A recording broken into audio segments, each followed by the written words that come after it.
Hello friends, இன்றைக்கி பார்த்தீங்கன்னா lunch box ரெசிபிக்கு ஒரு கலர்ஃபுல்லான ரெசிபி தான் உங்களுக்கு காட்ட போகிறேன். இது பார்க்கும்போதே கலர்ஃபுல்லாக இருக்குது இல்லைங்க. இது வாங்கலேன் வெஜிடபிள்ஸ்லாம் வச்சு வீட்டில் இருக்கிற இன்க்ரீடியன்ஸ் வச்சு எப்படி பண்ணுறதுன்னு காட்டுறேன். இது சூப்பராக இருக்குங்க, ட்ரை பண்ணி பாருங்கள். செம்ம டேஸ்ட்டாக இருக்கும். லஞ்ச் பாக்ஸுக்கு ஒரு வித்தியாசமான ரெசிபிஸாக இருக்கும்.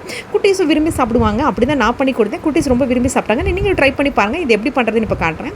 இதுக்கு ஃபஸ்ட்டு அரைக்கிற தேவையான பொருட்கள்லாம் சொல்லிடுறேங்க. ஃபஸ்ட்டு பார்த்தீங்கன்னா 2 தக்காளி, 4 பூண்டுங்க, அப்புறம் 2 பச்சை மிளகா, கொஞ்சம் சின்ன வெங்காயங்க, ஒரு 4-5 பல் எடுத்துக்கோங்க. அதே மாதிரி 4 வரமிளகா, உங்கள் காரத்துக்கு ஏற்ற வரமிளகாய் மாதிரி எடுத்துக்கோங்க. இப்போ நான் 4 வரமிளகாய் எடுத்திருக்கேங்க.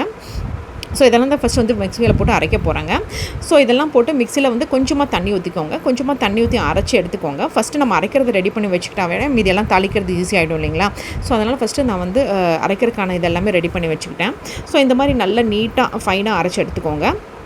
ஸோ இதை அரைச்சி எடுத்ததுக்கப்புறம் இப்போ தாளிக்கிறதுக்கு என்னென்ன யூஸ் பண்ணணும்னு காட்டுறேன். ஒரு கேப்சிகம், மீடியம் சைஸ் கேப்சிகத்தை நீளமாக நறுக்கி வச்சுருக்கேன். ஒரு கேரட்டை வந்து நீளமாக இது மாதிரி நறுக்கி வச்சுருக்கேன். ஒரே ஒரு கேரட்டு, ஒரே ஒரு கேப்சிகம் தாங்க, நீளமாக நறுக்கி வச்சுக்கோங்க. அப்புறம் ஒரு பெரிய வெங்காயத்தை இந்த மாதிரி நீளமாக நறுக்கி வச்சுக்கோங்க. அப்புறம் தாளிக்கிறதுக்கு பார்த்தீங்கன்னா 1/4 டேபிள் ஸ்பூன் அளவுக்கு சீரகமும் சோம்பும் எடுத்து வச்சுருக்கேங்க. அப்புறம் உப்பு பார்த்தீங்கன்னா இந்த மாதிரி ஒரு ஸ்பூன் அளவுக்கு வந்து நான் வந்து பிங்க் சால்ட் எடுத்து வச்சுருக்கேங்க. ஸோ இதெல்லாம் தான் வச்சு நான் தாளிக்க போகிறேன். இதுக்கு பார்த்தீங்கன்னா ஒரு வானிலையில் 2 கரண்டி பார்த்தீங்கன்னா சமையல் எண்ணெய் யூஸ் பண்ணியிருக்கேன். ஸோ நீங்கள் வீட்டில் யூஸ் பண்ணுற எந்த ஆயிலாக இருந்தாலும் எடுத்துக்கோங்க. ஸோ இந்த மாதிரி எடுத்ததுக்கப்புறம் இது நல்லா எண்ணெய் சூடானதுக்கப்புறமா போடுங்க. ஸோ எண்ணெய் சூடாக தான் நானும் ஆக்சுவல் பார்த்தீங்கன்னா கை வச்சு பார்த்தேங்க. ஸோ நல்லா சூடாகிடுச்சு. இப்போ பார்த்தீங்கன்னா சோம்பு சீரகத்தையும் 2 மிக்ஸ் பண்ணி உடனே போட்டுடுறேன். ஸோ இது 2 நல்லா பொரிஞ்சு வரும்போது பார்த்தீங்கன்னா ஆஸ் யூஷுவல் நம்ம எல்லாத்தையும் ஆட் பண்ணுவோம் இல்லைங்களா. வெங்காயத்தை ஃபஸ்ட்டு போட்டு நல்லா வதக்கிக்கிறேன். இந்த பச்சை வாசனை போகிற அளவுக்கு 2-3 நிமிஷம் வரைக்கும் நல்லா வதக்கிக்கோங்க. அதுக்கப்புறமா பார்த்தீங்கன்னா ஒரு இன்க்ரீடியன்ஸும் ஆட் பண்ணுங்க. நான் ஃபஸ்ட்டு வந்து பார்த்தீங்கன்னா கேரட் ஆட் பண்ணுறேன். ஸோ கேரட்டையும் போட்டு நல்லா வதக்கிக்கிறேங்க. ஸோ எல்லா கேரட்டையும் பார்த்தீங்கன்னா நீளமாக நறுக்கி வச்சுருந்தேன் இல்லைங்களா, அது எல்லாத்தையுமே போட்டு நான் நல்லா வதக்கிக்கிறேன். ஸோ இது நல்லா வதங்கினதுக்கப்புறமா தான் நான் வந்து கேப்சிகம் ஆட் பண்ண போகிறேன். ஸோ இதையும் பார்த்தீங்கன்னா ஒரு 2 நிமிஷம் நல்லா வதக்கிட்டோம். இது வதங்கும் போதே பார்த்தீங்கன்னா நான் வந்து பார்த்தீங்கன்னா உப்பு ஆட் பண்ணிடுறாங்க. பிங்க் சால்ட் சொன்னேன் இல்லைங்களா, அந்த பிங்க் சால்ட் தாங்க 1 டேபிள் ஸ்பூன் ஆட் பண்ணியிருக்கேன்.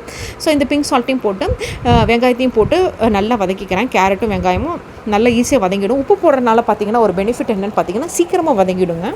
ஸோ அதனால் பார்த்தீங்கன்னா நான் போட்டு வதக்கிட்டேன். இப்போ பார்த்தீங்கன்னா கேப்சிகத்தையும் போடுறேன். கேப்சிகத்தையும் போட்டு நான் நல்லா வதக்கிக்கிறேங்க, நல்லா ஃப்ரை பண்ணிக்கிறேன்.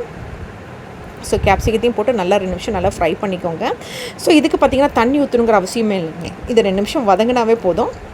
ஏன்னா நம்ம ஏற்கனவே மிக்சியில் அரைச்சி வச்சுருக்கோம் பார்த்தீங்களா, அதை எடுத்து ஊற்றிக்கோங்க. ஸோ இந்த மிக்சியில் அரைச்சி ஊற்றினதோடு நல்லா மிக்ஸ் பண்ணிவிட்டு ஸோ மிக்ஸ் பண்ணி விட்டுட்டிங்கன்னா அதுலேயே பார்த்தீங்கன்னா அந்த தக்காளி இதுலேயே பார்த்தீங்கன்னா கொஞ்சம் வெந்துடும்.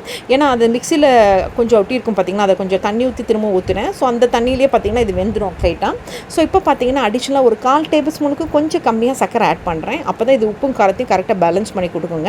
எப்போயுமே இந்த மாதிரி ரைஸ் பண்ணும்போது கொஞ்சமாக சக்கரை ஆட் பண்ணி பாருங்கள், சூப்பராக இருக்குங்க. ஸோ இதெல்லாம் ரெடி பண்ணி வச்சுட்டேன். இப்போ நான் வந்து சாத்தை மிக்ஸ் பண்ண போகிறேங்க. நம்ம வீட்டில் யூஸ் பண்ணுற எந்த ரைஸ்னாலும் எடுத்துக்கோங்க. நீங்கள் பாஸ்மதி ரைஸ் தான் யூஸ் பண்ணணும்னு இல்லை, வீட்டில் யூஸ் பண்ணுற எந்த ரைஸ் பண்ணாலுமே இதுக்கு சூப்பராக இருக்குங்க. ஸோ இது ஓரளவுக்கு இந்த இது ரெடியாகி வரும்போது, கெட்டியாகி வரும்போது சாதத்தை போட்டு மிக்ஸ் பண்ணால் ரெடி ஆகிடுங்க. அவ்வளோதான் நம்ம ரெசிபி. ஸோ இது இப்போ பார்த்தீங்கன்னா இது ஓரளவுக்கு நல்லா கெட்டியாகிடுச்சு. இப்போ நான் சாதத்தை எல்லாம் நல்லா உதிரியாக இருக்கிற மாதிரி சாதத்தை பார்த்துக்கோங்க, அதுதான் மெயினு. ஸோ இப்போ பார்த்தீங்கன்னா இந்த மாதிரி சாதத்தை வந்து நல்லா கொஞ்சம் கொஞ்சமாக போட்டு மிக்ஸ் பண்ணினதுக்கப்புறமா எல்லா சாதத்தையும் போட்டு மிக்ஸ் பண்ணுங்கள். இப்போ போகிற மிக்ஸ் பண்ணவே செம்மையாக இருந்துச்சுங்க. அந்த டேஸ்ட்டும் ஃப்ளேவரும் செம்ம சூப்பராக இருந்துச்சுங்க. அது மிக்ஸ் பண்ணும்போது அது ஃப்ளேவரை இப்போ நான் நீட்டாக உங்கள் பிளேட்டில் வச்சு காமிக்கிறேன். சுட சுட சூப்பராக இருந்துச்சுங்க. அந்த டேஸ்ட்டுக்கும் அந்த வாசனைக்கும் செம்மையாக இருந்துச்சு. அந்த ஸ்மெல்லுக்கும் கேப்சிகம் ஸ்மெல்லுக்கும். ஸோ நான் வந்து லஞ்ச் பாக்ஸ் ரெசிபிக்கு இந்த மாதிரி குட்டீஸ்க்கு கொடுத்தேன். குட்டீஸும் அம்மா இது டிஃப்ரெண்ட்டாக இருந்துச்சு, என் ஃப்ரெண்ட்ஸும் சூப்பராக இருக்குன்னு சொல்லி கொடுத்தாங்க. ஸோ கண்டிப்பாக நீங்களும் ட்ரை பண்ணி பார்த்துட்டு கமெண்ட்டில் எப்படி மறக்காமல் சொல்லுங்கள். இது இன்ஸ்டன்ட் ரெசிபியை